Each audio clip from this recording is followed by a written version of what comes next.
أعوذ بالله من الشيطان الرجيم. ما ننسخ من آية أو ننسها نأت بخير منها أو مثلها. ألم تعلم أن الله على كل شيء قدير؟ ألم تعلم أن الله له ملك السماوات والأرض وما لكم من دون الله من ولي ولا نصير؟ أم تريدون أن تسألوا رسولكم كما سئل موسى من قبل؟ ومن يتبدل الكفر بالإيمان فقد ضل سواء السبيل. ود كثير من أهل الكتاب لو يردونكم من بعد إيمانكم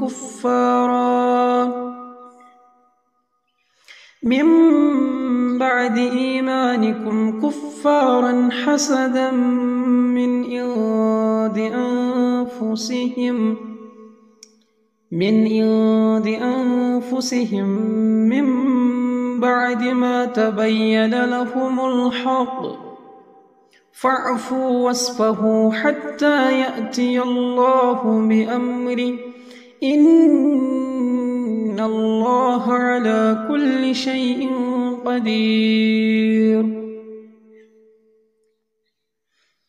وأقيموا الصلاة وآتوا الزكاة وما تقدموا لأنفسكم من خير تجدوه عند الله، إن الله بما تعملون بصير.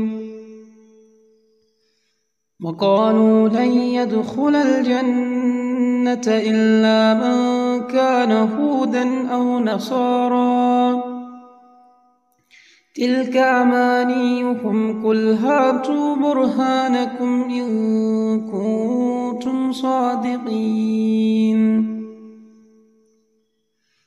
بلى من أسلم وجهه لله وهو محسن